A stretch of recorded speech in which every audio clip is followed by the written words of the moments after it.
wọ́n ní àgbà kò ń wà lọ́jà kó rí ọmọ tuntun wọ́, òun la gbọ́. Àgbà ẹ̀yin Nàìjíríà yìí ọ̀rọ̀ yín ò yé mi o. Láti orí ọba báwọn kẹ́ ti pọ̀ kẹ́ ti dàgbà tó, báwọn kẹ́ ti kéré mọ́, tó fi mọ́ orí ìjòyè, tó fi mọ́ orí àwọn governors wa.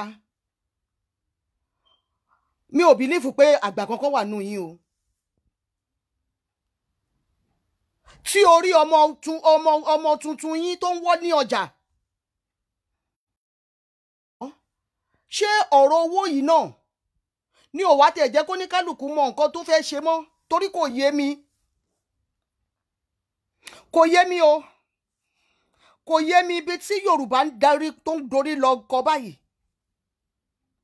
Mi ò rò ká ní àgbààgbà kankan ní Nàìjíríà ní Yorùbá yẹn mọ́ rárá. Mi ò rò bẹ́ẹ̀. Wọ́n ní tí nǹkan bá fẹ́ bàjẹ́ àwọn àgbálé á dìde, wọ́n gbára jọ. Wọ́n ní àwọn àgbààgbà wọ́n gbára jọ, wọ́n súré túnṣe pé kí nǹkan má bàjẹ́. Ṣùgbọ́n gbogbo ẹ̀yin àgbààgbà wa látorí ọba tó fi mọ́ ìjòyè, tó fi mọ́ èyí tẹ́ ń ṣe òṣèlú, kì í ṣe àgbà gidi rárá. Ojú gbà mí tì, nǹkan tó gbé mi jáde rèé. Bàbá wa ọba Ifẹ̀ Ògúnwùsì Àjájá, tí ó jẹ́ olórí gbogbo ọba nílẹ̀ Káàárọ̀ Òjíire, ẹ kó àwọn ọba tó kù lẹ́yìn, ẹ gba ọ̀dọ̀ olórí wa lọ President Buhari. Gbogbo ìlú ń ké ìrora, wọ́n ń sunkún ọkàn sí yín, wọ́n ń sunkún ebi, wọ́n ń sunkún ìyà tí àwọn ọlọ́lá fi ń gbá wọn ní ojú. Wọ́n pa wá ní ọmọ, ẹ̀yin ọba wa. Ìlú kan gógó, gbogbo abiyamọ wà nínú ìrora. Gbogbo abiyamọ ń sun ẹkún. Ohun tó ní ká fún wa gẹ́gẹ́ bí ará ìlú pé kébi má pa wá nígbà pandemic, ẹ kò háwọ́. Ebi ń para ìlú tẹjọba lé lórí. Ebi ń pa ọmọdé, ebi ń pa àgbà, ó ń pa arúgbó, ó ń pa mẹ̀kúnnù. Àwa ń sunkún ọkàn sí yín. À ń sunkún ọkàn sí yín.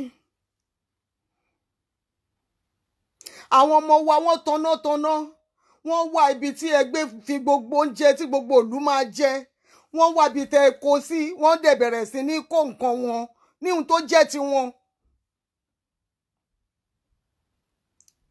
Ẹ wá gbéra, ẹ lọ sí ọ̀dọ̀ Buhari. Mo jókòó, mo ń wò yín, mo listen pé mo fẹ́ gbọ́ ohun tẹ́ fẹ́ sọ. Ẹ bá ti wá lọ sí ibẹ̀. Ìwọ Ọ̀jájá, ó gbé ìwé ta lẹ́ni tó kọ́ ẹ lóyìnbó náà. Ó ti di pé ká rí yín fín báyìí. Torí ẹ̀wù ẹni tó fẹ́ pọ́nlé rárá. Ẹni tó bá yẹ kó bá nídìí ọgbọ́n, tó bá bá nídìí àgọ̀, wọ́n ń rí fín ní man. Àwítọ́ ní kó má bu ọba, ẹ̀yin yóò ń ṣe ọba gidi. Ẹ ń ṣe abiyamọ.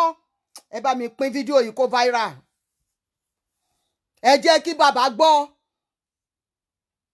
Bẹ́ẹ̀ ni, Daniel tọ̀ David lọ. Nathaniel ó tọ̀ David lọ. Ó ní kábíyèsí, ó ní hàn yín. Arákùnrin kan níyàwó kan, ìkan dẹ̀ ní mẹ́rin. Bẹ́ẹ̀ tó gba èyí tó ní mẹ́rin yẹn, ó tún wá gba ẹyọ kan. Èyí tó ní ẹjọ́ kí la lè ṣe fún èèyàn bẹ́ẹ̀. David ó fò sílẹ̀, ó ní pípa ni. Irú ọkùnrin bẹ́ẹ̀ yẹn ó dájú. Irú èèyàn wo nìyẹn tó ní ìyàwó mẹ́rin lọ́wọ́ tó tún wá gba ẹyọ kan? Ọ̀dájú burúkú ni irú ọkùnrin bẹ́ẹ̀, ó yẹ kó bẹ lórí ni. Nathaniel sọ pé ẹ̀yin gan-an lẹni náà. He was able to speak to speak the truth to the throne. David ó dojúbolẹ̀ ó sunkún sí Ọlọ́run lọ́run lókè ọ̀run. Ta ló sọ pé wọn kì í speak to power? Tell the power tí power bá ń ṣe ohun tí ò dáa, tell the power ohun tó ń ṣe ò dáa. Ohun tí ẹ̀yin ọba wa ń ṣe fún wa kò dáa. Ẹ wùwà ọba gidi, ẹ wùwà ọba Yorùbá rárá. Olè ọ̀fọ́n ló pọ̀ jù nínú yín.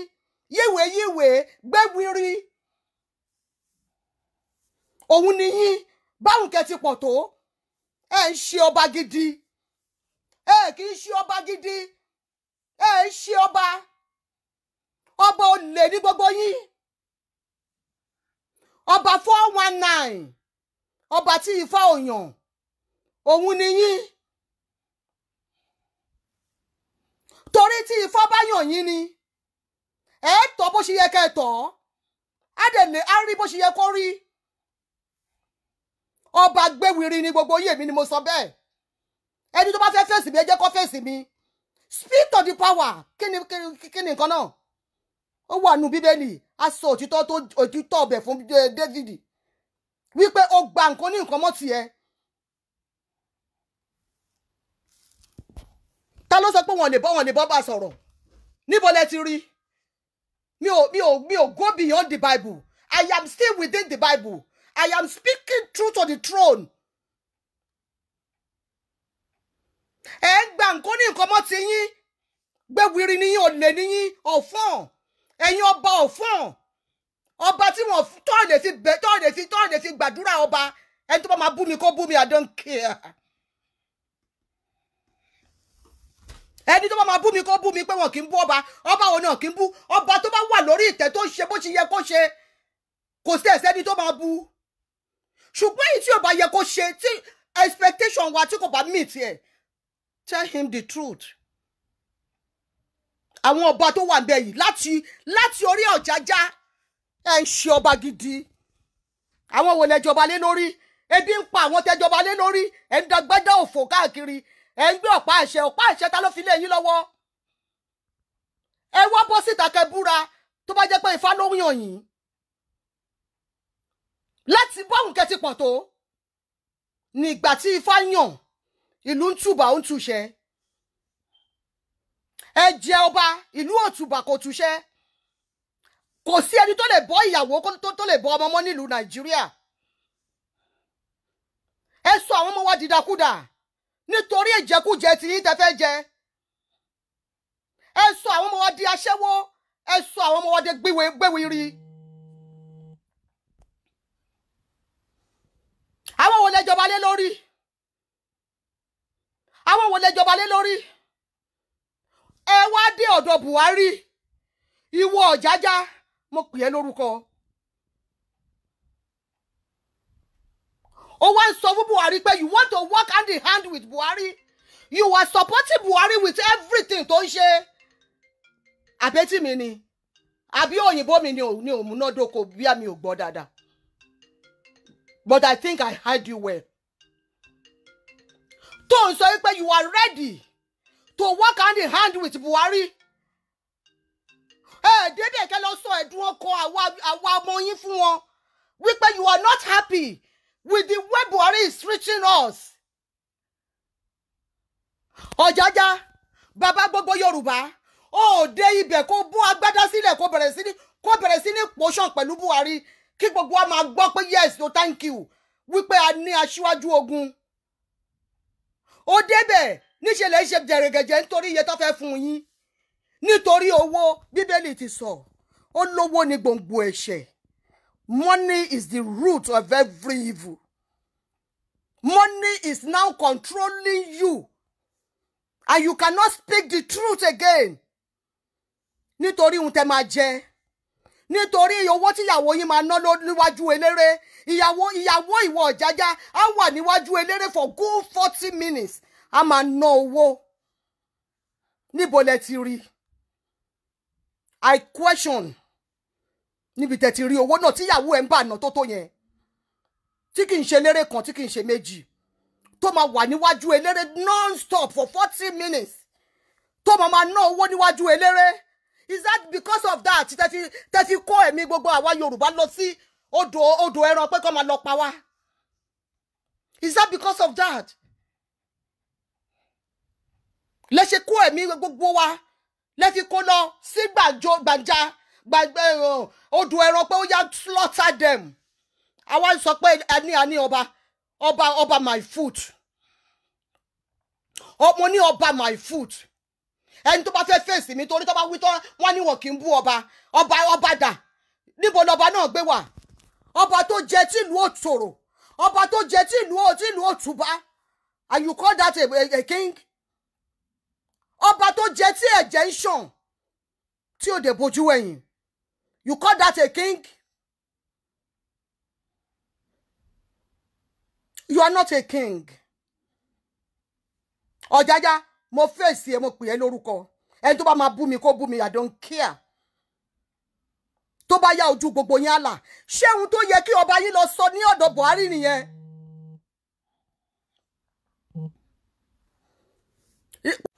We are ready to work with you hand in hand. And we know we support you. We want to dá ẹ lójú pé we are in your support. What? Tí gbogbo abiyamọ ń sunkún lọ́wọ́. Oh, débẹ̀ kó lọ fi ẹ̀dùn ọkàn wa hàn. Kó máa lọ sọ fún Buhari wípé you are not happy with what is happening. You are not happy with what happened in Lekki.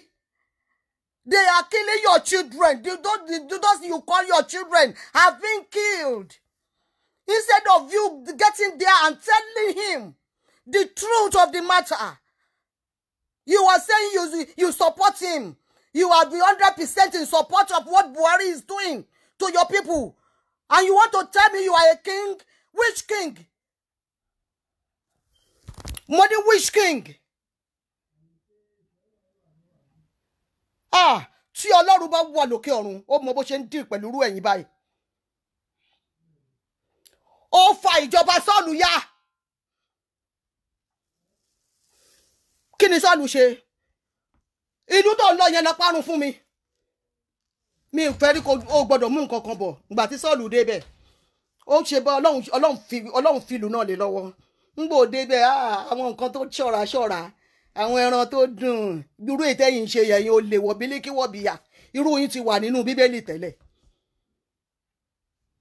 Láti ti kọ́ ṣe lọ̀rọ̀ wà ọ̀rọ̀ dẹ̀ gbẹ̀ pẹ̀lú ẹ ti wà tipẹ́.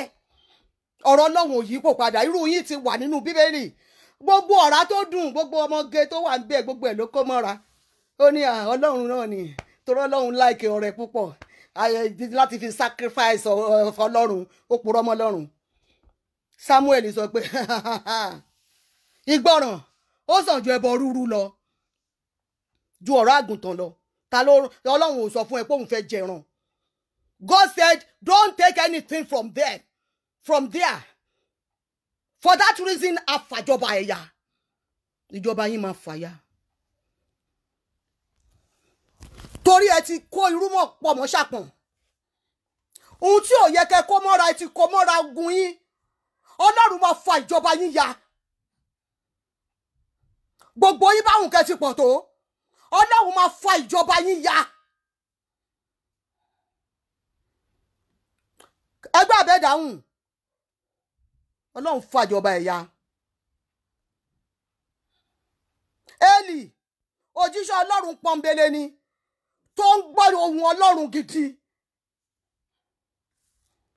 Ṣùgbọ́n gbà tó yá àwọn ọmọ ẹ̀ tó ń ṣeré dèrèdè. Gbogbo ohun tó bá dùn nínú ọbẹ̀ àwọn náà máa yọ fọ́ọ̀kù báyìí. Ọ̀rá yìí dùn. Ohun tó tọ́ sí Ọlọ́run. Ohun tó tọ́ sí àwọn ọmọ Ọlọ́run tẹ́ kó mọ́ra. Gbogbo ohun tí Ọlọ́run ní kẹ́ fún wa tẹ́ kó mọ́ra. Tẹ́sí sọ pé kó lédè lórí kò sí nǹkan pé kò sí bẹ́ẹ̀ ṣe jẹ́. Ẹgbẹ́ àbẹ̀ dàhùn. Ọlọ́run tá à ń sìn yìí á dìrì pẹ̀lú yín. Ìjọ kan níjọba Ọlọ́run gbàjọba Élì. Ó fi Samuel rọ́pò ẹ̀. Ó pa tọmọtọmọ man. Ìjọ kan náà ní gbogbo àtàwọn ọmọ ẹ̀ náà jọ wọlé. Because he was unable to curb his children as a servant of God. Àwọn ọmọ ẹ̀ ń ṣe bó ṣe hùn. Wọ́n sọ pé kò sí báwọn ò ṣe tó bàbá mi ló wà lórí oyè. Bàbá mi ló ń sọ̀rọ̀ tọ́lọ́run ń gbọ́. Wọ́n ṣe ètò ohun wọn. Ọlọ́run fàjọba ẹ̀yà. Tálẹ̀ ń bá deal. Ọlọ́run lẹ ń bá deal and he will deal with you. Á deal pẹ̀lú yín, á deal pẹ̀lú ràn yín. Kí lẹ fi ń ṣeré bí ọmọ ìjò yìí? Gbogbo ohun tó ní kẹ́ kó fún wa, ẹ kó ìhámọ́ yẹn kó mọ́ra yín. Àwọn ọmọ tún tọ́nà lọ síbi tó gbé wà, wọ́n ń kó ẹ̀tọ́ wọn. Ẹ tún lé wọn mú káàkiri, ẹ ń pè wọ́n ní terrorist. Ẹ wá dé ọ̀dọ̀ Buhari tó yẹ kẹ́ ti lọ sọ ẹ̀dùn ọkàn yín nítorí iye tẹ́ fẹ́ gbà. Ẹ wá ní we are supporting you in all ever you doing. We have 100% support of all the kings. We are behind you. Bàbá ẹ ṣe dáadáa. Ẹ ṣe dáadáa, ẹ ń ṣàgbà gidi. Ọ̀jájá Odùnúwùsì àbí whatever. Ẹ ń ṣàgbà gidi, ẹ ń ṣọba gidi. Pẹ̀lú gbogbo èèyàn ọba rádaràda jọjọ kóra yín lọ sọ́hùn. Ẹ ń ṣe àgbà tó dáa. Ìlú kan gógó, abiyamọ ń sunkún ọkàn lọ́wọ́. Ẹ̀yin agbádá òṣì, agbádá òfò. Ẹ ń lọ sọ pé we support you. Ìyẹn bẹ́ẹ̀. Àbọ̀ abáni ti yín torí mo mọ̀ pé ìjọba yín ti fàya. Ẹ tó máa fún mi. Èmi náà wà nílé fún yín. Mo wà nílé fún yín. A máa jọ fi Bíbélì, a máa fi jọ bára wa sọ. Ìwọ̀nba tátàtà tí mo mọ̀ ń bẹ̀, a jọ máa sọ. I am speaking I am speaking truth to the power.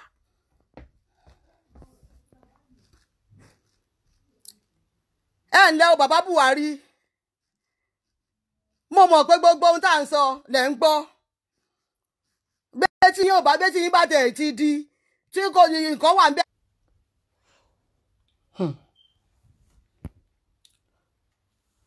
Àwọn repentant Boko Haram according to your bó ṣe kọlù wọn repentant Boko Haram èmi ò mọ bí tí ìjọba kan tó ti ń sọ pé terrorist ó wà repentant ó dẹ̀ kó àwọn ọmọ tiwa ó kó wọn sátìmọ́lé ó ní kó máa lọ fìyà jẹ wọn àwọn bona fide tó ní of the soil tó ní owó wọn ó ní kó lọ dá àwọn yẹn sí àtìmọ́lé. Ó wá sọ pé àwọn kan repentant Boko Haram ó ní kó máa fún wọn ní 150,000 per month àbí bóyá mídíà dẹ̀ ló gbégbèkúgbè síbẹ̀ torí kò yé mi torí mi rò ká ní ẹni tí orí ẹ̀ pé kan president kan torí ẹ̀ pé tó wà pẹ̀lú orí pípé ó lè ṣe báyẹn ní ìgbà tó jẹ́ pé àwọn tí ó lówó gangan àwọn bona fide tó ní owó wọ́n ní kẹ́ sọ owó wọn di 30,000 per month ẹ sọ pé ìjọba ò lè rí 30,000 per month fún basic wages. Ẹ sọ pé ẹ lè afford ẹ̀.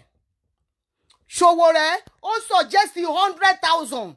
Ẹ sọ pé orí Ṣòwòrẹ́ yí pé ń bo ló ti fẹ́ rí 100,000 as basic wages. Ẹni kò lè ṣeé ṣe. Ìwọ wá jókòó síbi tó gbé wà. Ó ní àwọn kan repentant Boko Haram. Ó ní kó máa fún wọn ní 150 ó bàbá ẹ ní kúre. Tó bá jẹ́ pé yín náà yàn wípé kẹ́ wá fi ìyà jẹ wá ẹ ní kúre àti gbogbo àwọn onígbọ̀wọ́ yín àwọn bàbá Rúfáyí gbogbo yín pátápátá èmi ò mọ orúkọ yín bẹ̀tẹ̀ mọ́ra yín bàbá Sanwó-Olú ẹ̀ ńlẹ́ o bàbá gọ̀lúgọ̀ gànṣígọ̀ ẹ dàbí ègúfe mo wò yín lórí kíní ó dàbí ègúfe you can't speak the truth again wọ́n ti gba power ní owó ẹ wọ́n gba power lọ́wọ́ ẹ ó da ìbọn kọ àwọn tó jẹ́ ti ọmọ tìyẹ ó ń pa wọ́n bí ẹran nítorí you are giving order kò dẹ̀ kò sí ohun tó lè ṣe àfi order yẹn nítorí iye tó fẹ́ nítorí owó bàbá Ọ̀ṣínbàjò nítorí owó gbogbo yín ẹ ti jẹ dòdò ẹnu yín ò ká dòdò mọ́ kò sẹ́ni tó lè ẹ lè bínú resign ẹ lè bínú resign Daniel ńgbà tó dé ibi tó bá ti mọ pé kó máa lọ sóúnjẹ fún ó ní láéláé òun ò ní bá yín jẹun dọ̀tí bàbá Ọ̀ṣínbàjò ṣe ẹ̀ rí nínú bíbélì yín ni pé Daniel refuse to compromise anything that is not of God he said I will not bow to it ẹ̀yin ò rí yẹn nínú bíbélì yín wípé ṣé Daniel ni pé láíláí òun ò ní bá wọn jẹ oúnjẹ òṣì òun ò ní bá wọn jẹ oúnjẹ ìranù that doesn't come from God, I will not eat it. Ṣùgbọ́n ẹ̀yin bẹ́ṣù jẹun nítorí power. Ẹ bà ọ̀run yín jẹ́. Ẹ gbàgbé pé ìjọ kan wà tẹ́ máa pa Júdé tí kò sẹ́ni lè dí. Wọ́n lè ṣe kọ́bọ̀ mọ́ yín. Ẹ gbọ́ àbẹ́ dáhùn. Èpin ni ò lè bá ẹnìkan kan nu yín wọnú sàréè. Àwa yìí náà la máa bá yín ná. Kò wá tán bí. Baba Ọ̀ṣínbàjò, you can't talk again because of power. You have tasted power and you don't want to leave it. Ó gbàgbé ọba tó ń fi ọba jẹ. Ọba tó ń fi ọba jẹ Baba Ọ̀ṣínbàjò. Ó gbàgbé ẹ̀.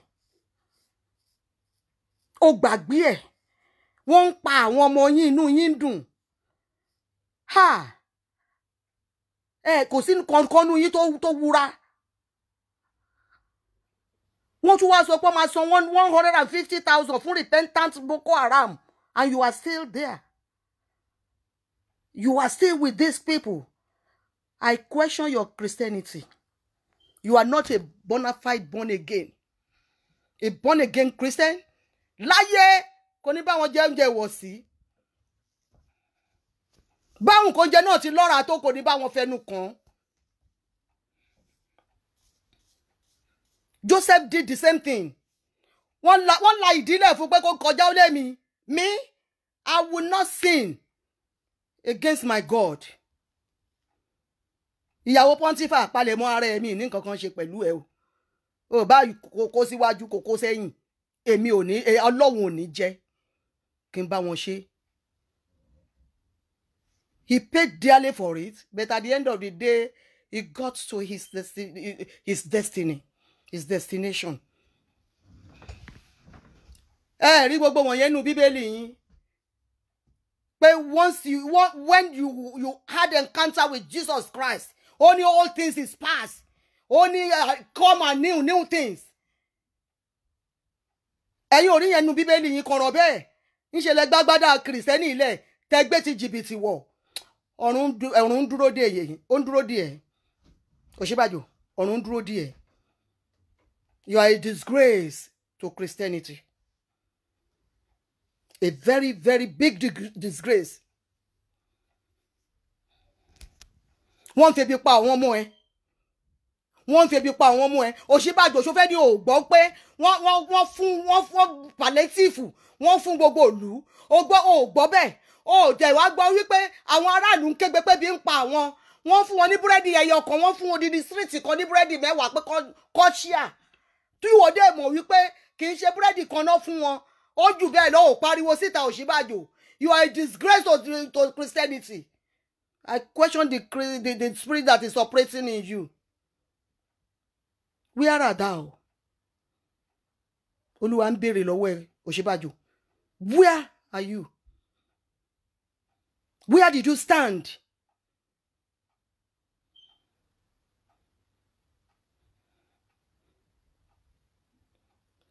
Wọ́n wá sọ bẹ́ẹ̀ ẹ̀yin ọmọ túyáyá kẹtúyáyá kẹ sọ fún ẹ wo ọ̀rọ̀ tó wà lẹ́ẹ̀ kò kí ń ṣe àwọn ọmọ wa nìkan. Ẹ jẹ́ kí gbogbo wa lápapọ̀ àti arúgbó àti arọ àti afọ́jú káfọ́jú mú ọ̀pá dání. Ẹ lọ bá Buhari pé iye tó bá máa panu yín kó panu yín. Ẹ jáde in mass. Ṣùgbọ́n gbàtẹ́ yìí kan bá ní kìmọ́lé tó jẹ́ pé few people ló jáde. Buhari á sọ pé kò yìí kan yín kò yìí tó. Èèyàn mélòó ni Buhari fẹ́ pa tí gbogbo yín? We are talking of 200 million people. Tábà ó tẹ̀ wá yọ àwọn nọ́ọ̀tì pé 100 million ni wọ́n.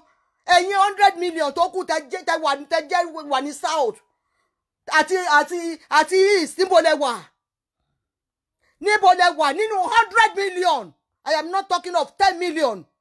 100 million. Kí ká má lè rí 5 million tó bá jáde nínú yín mass. Gbogbo olú á rí yín náà. Àwọn international wọ́n rí yín, wọ́n rí bẹ́ ṣe pọ̀ tó in mass. Then wọ́n mọ̀ pé yes, something is happening. Bẹ́ẹ̀ tí èèyàn mélòó ló jáde nínú wa? Àwọn ọmọ wa nìkan, àwọn tó jáde náà, they are not few. They are few. They are not many. That is why Buhari is taking you for granted. jáde ìmásì rárá àti ìyá àti bàbá kí gbogbo wa ká fọ́ síta ọwọ́ àbọ̀